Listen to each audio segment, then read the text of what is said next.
Welcome to Our Girl Relationships. We talk about the problems people face in their day to day lives. Let's start with the video. I'm 37, female, been happily married to my husband, 39, male, for 9 years, and each year we seem to fall more in love. Over the course of our relationship, including the engagement and our marriage, I have tried hard to get close with my mother in law, who seems more cordial to me than friendly. It started 5 years ago when we were able to build our dream home, spending a lot of money on it during the building process. My husband's parents got divorced around the time we started building our dream home, and for some reason, my mother in law felt slighted about how much money was going into it. After that, I noticed she was giving me the shoulder when he bought me a brand new car on my birthday 4 years ago. After that, I seem to catch her ire anytime he buys me an expensive gift and makes it seem as if those gifts should go to her, not me. Because she no longer has my husband's father buying her gifts, she's seeming to expect my husband to step in and spoil her. He does do well with spending a lot of money on her for holidays and birthdays, but that's about it. Because I'm his wife, he feels that he should splurge more on me and that his mother didn't have a problem with it until she got divorced. We currently don't have any children, and so we're able to travel a lot and go on vacations together, something else she's been bothered about lately. After a while, she starts lecturing him about how we need to save money and stop spending so much.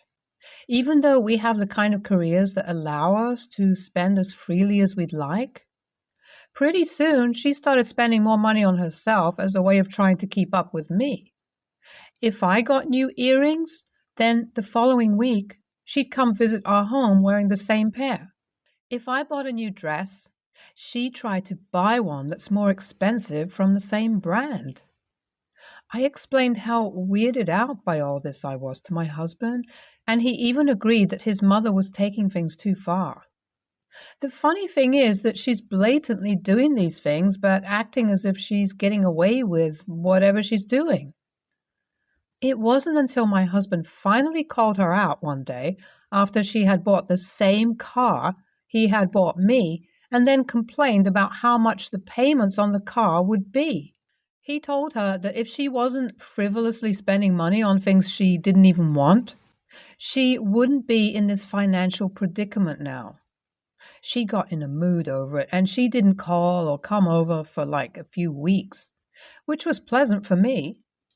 Then, finally, we all came together for a family gift exchange, and my husband gifts me with one of the most beautiful diamond necklaces I've ever seen. As he's helping me put it on so I can try it on, my mother-in-law flies into a rageful fit and asks my husband why did he buy her a cheap perfume but go all out for me. The perfume he had bought her had actually cost a lot of money, and he pointed that out, with also pointing out that he had bought her an expensive purse as well. But she didn't care and kept complaining about my necklace and how she was tired of him doing more things for me but not for her. My brothers-in-law, husband's older and younger brothers, are trying to calm my mother-in-law and were telling her how she was blowing this out of proportion, which made her angrier. After that, she stormed out and didn't speak to anyone for a month after that.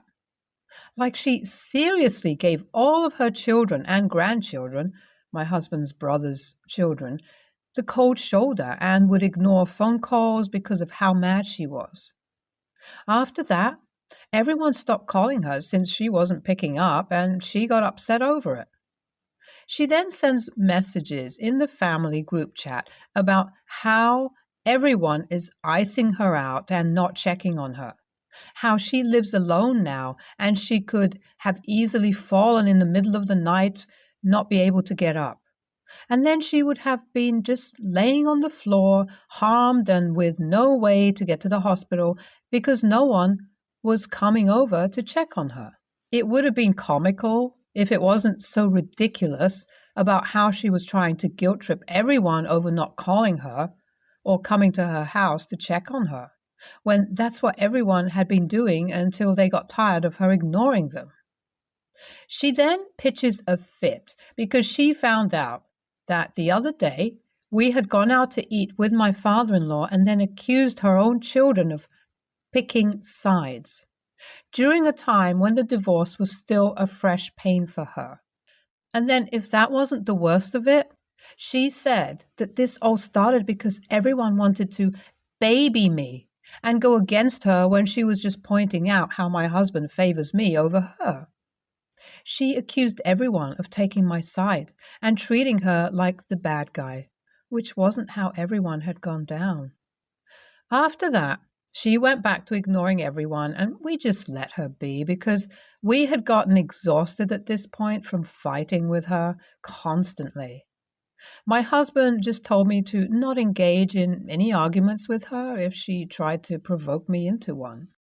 A few days ago, it had been my husband and I's 9-year anniversary, and for it, we had decided to renew our vows and even arrange for the bridal party from our first wedding to wear certain colors and designs. Of course, I was going to wear white and wanted to wear an upgraded version of my original wedding dress. My husband had spoken to my mother-in-law and told her that he would love for her to be a part of our big day, but if she was going to have an attitude, to please not come. When she expressed interest in attending our big day, he gave her details about the location, what everyone was wearing, things like that. The day before our anniversary, I got a call from my brother-in-law, husband's younger brother, about how he found out my mother-in-law is going to spitefully show up in all white in order to outshine me. I immediately tell my husband, and he's so upset. He almost pushed back the anniversary until I decided it was time to get even with her.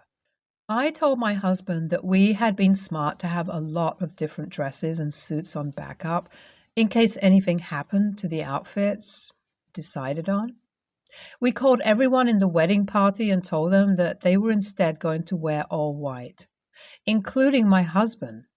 Some of the backup outfits had been white, a color I had originally decided on months ago before switching it to a royal blue. That following day, the renewing of the vows took place, and my mother-in-law had timed her arrival to be late so that she could make a grand entrance in her white dress. When she stepped into the chapel, she was stunned to see that everyone was wearing white, and she looked embarrassed. Thankfully, she took her seat and didn't cause a stir by allowing the renewal to take place without an issue. It wasn't until the renewal reception that she decided to pull me aside and accuse me of trying to both upstage and embarrass her. She said that I was wrong for doing this to her and that I didn't deserve a good man like my husband. AITA for making the bridal party wear white when I found out my mother-in-law was going to, in order to upstage me. My mother-in-law has now been groveling for the past 2 weeks after our anniversary, trying to get back into my husband's good graces after he told her off at the wedding reception. She's even gone out of her way to bake my pies and make sure to compliment anything I wear whenever she sees me. It's kind of strange because she's never even been this friendly towards me, even when she was nicer to me before my father-in-law divorced her. My husband actually finds all of this funny and tells me to enjoy it while it lasts because he doesn't trust she'll continue being this nice for long. In a way, it's actually nice because I never like when the atmosphere in our home becomes tense. Just because I speak up when there is static in a situation doesn't mean that I always want to be involved in pointless drama that can simply be avoided. My husband may not have faith in my mother-in-law continuing to behave, but I am hoping that she does so that I don't deal with any more unnecessary stress. I'm writing with an unexpected update on how things have been going. My mother-in-law is actually being nice to me, and it's all genuine. What took place was my husband decided to finally have this big talk with both of his parents. We're trying to figure out, was it the divorce that had my mother-in-law behaving this way? My mother-in-law confessed that instead of taking time to grieve the demise of her marriage, she just turned all of her attention into expecting royal treatment from my husband. I guess she expected my husband to pity her, and she became upset when he continued to treat me as he's always done. She felt that my husband was putting me before her in his life, and he explained to my mother-in-law that she literally didn't care when she and my father-in-law were still married. My husband then told her he doesn't think it's fair that my mother-in-law expects him to stop pampering me just because his father no longer pampers her. And my father-in-law said he had asked for a divorce because he felt that my mother-in-law didn't care for him anymore, because she'd always act cold towards him. But seeing the way she's behaving after divorce proves that maybe he was wrong. My in-laws are now taking slow steps towards reconciliation, and it's kept my mother-in-law out of my hair for now. Ha ha ha, no, you are NTA for making everyone wear white. It serves your mother-in-law right for trying to ruin your anniversary day, and instead, she became the one to be embarrassed. I applaud your husband for having your back during the entire monster in-law situation, and the way he held her accountable for everything she was doing against you is admirable. If your mother-in-law was treating your father-in-law coldly to the point he ended their marriage, hopefully she learns her lesson to better appreciate him if they do get back together. My husband, 30, male, and me, 26, female, have been together for 7 years. We have a great relationship majority of the time. We recently got married and we even have a 4-year-old child together. I must mention that I suffer from frequent migraines, and maybe I get a fever probably once or twice a year when the weather breaks. Every time that I'm sick, so is my husband. Every migraine, he's miraculously sick and has to stay home. Sometimes it almost feels like a competition about who is the worst off. An example of this is when I had keyhole surgery at the start of this year to remove a very large ovarian cyst that had twisted my ovary. It was relatively a traumatic experience and one of the worst pains I had ever experienced. Yet, my husband could not allow me to be the only one suffering. Suddenly, he was feeling weak and could barely stand. Yet the day after I returned home from my surgery, he made a miraculous recovery and was going to football training as if nothing happened. However, then proceeded to get unwell straight after training had finished. I did call him out on this, but he said he did not want to discuss it as he cannot help feeling how he feels. Another memory that sticks out is that I remember when my little one was a newborn. I got mastitis, which came with a fever due to infection. Then suddenly, my husband was sick and was bedridden, so he was unable to take care of little one just in case he gave his illness to her. I just accepted this and got on with it. However, today was the final straw. I had woken up with a migraine and called into work sick. I intended to sleep all day and to just rest. However, my husband rang me every hour to tell me that he is unwell and that he thinks he should come home. My husband was completely fine until I informed him that I was sick and not actually going into work. This time, I actually ended up losing it with him.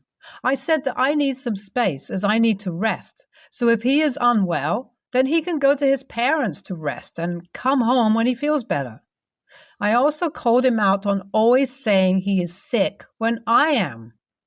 My husband got really upset with me about all of this and told me that I am being really insensitive, as he cannot help being unwell at the same time as me, and that I am childish to think that he would say that he is unwell just because I am.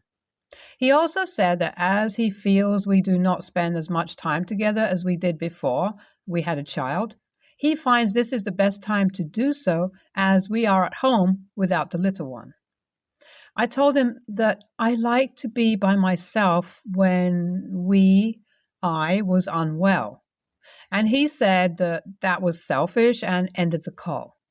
I tried to ring him back when I calmed down, but he is now ignoring my calls. Of course, I can understand people can be sick at the same time, but it is every time I am sick. I feel bad as I really did go in on him.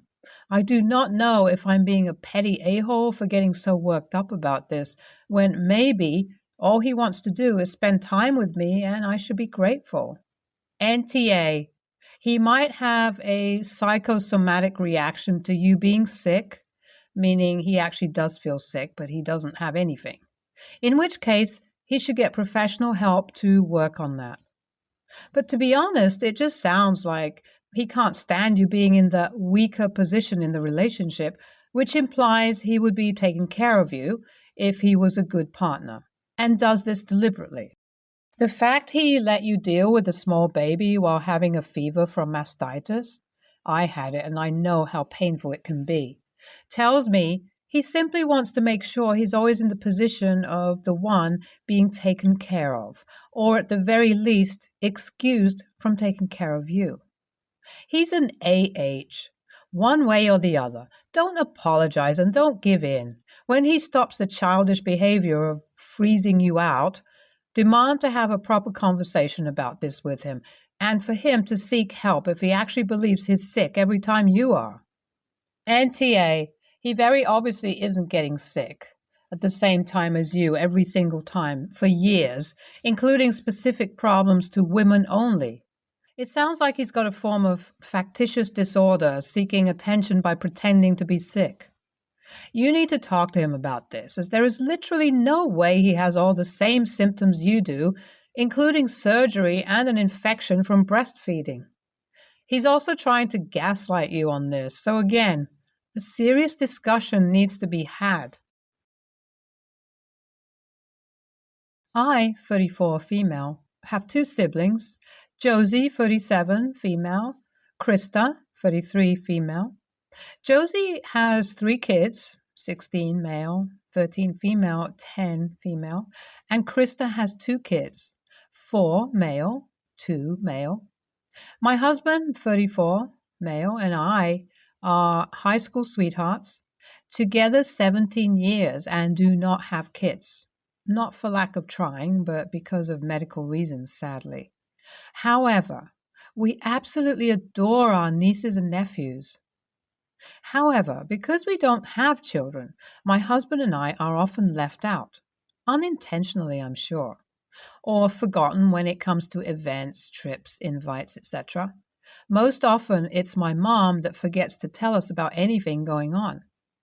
Then, when she casually brings up what her and my sisters and kids have planned, I'll say something like, "Thanks for letting us know," or "Thanks for the invite."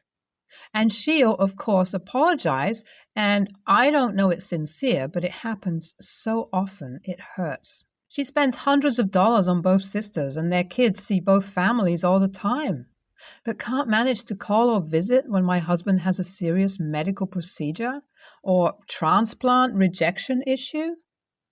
My family started talking about going on a trip for Halloween this weekend coming up. It was supposed to be my parents, Krista and her family, my 10-year-old niece and myself. Josie, 16, male, 13, female, decided to stay back for personal reasons, and my husband is not going for personal reasons also. Last week, my mom tells me that she doesn't think she will be going anymore. She was diagnosed with cancer 2 months ago and has started her chemo pills at treatment. I completely understand her not wanting to go. It just made me sad because she just went on a trip up north, rode segways, went to the gardens, parks, etc. But again, I understand that she is dealing with her side effects. However, In her next breath, she tells me she's planning on going on vacation Halloween weekend with Krista to do the exact same thing we had planned to do, but at another location. Once she said this, I asked to verify. Oh, so you're going with Krista to do? And she said, yeah. I was upset. I asked her how she could manage to do that activity with Krista, but not with me, if she was dealing with her side effects. Neither I or my husband were invited to go with them. Her response, it's different. My dad says, honey, tell her how it's different. She had no response. I told my mom I was sympathetic to what she was going through, but I didn't appreciate her once making me feel like she cared more for my sister than me, bailing on me and using her cancer as the reason to cancel with me, but still going with Krista. I left shortly after and haven't spoken to her since. AITA for being upset that my mom bailed on me again, even though she has cancer and is dealing with side effects. NTA, here is the thing. Make sure you do enough that you won't ever feel guilty for not having been there for her cancer. Whatever that amount is, only you can know. Outside of that, it is time to accept, though it is painful, that your presence just isn't necessary to or even wanted by them. Act accordingly by finding things for your spouse and self to do. Use social media, friendships, neighborhood stuff, whatever, to have your own calendar events. It can be hard, especially at first. And leave that family stuff behind. Sometimes people just won't let you be a part of things. And once you've tried explaining to them what is happening and how it hurts in a mature way, there isn't much else you can do. You tried. NTA, not even close. This is a pattern that predates cancer, and you have every right to be hurt. Sorry you have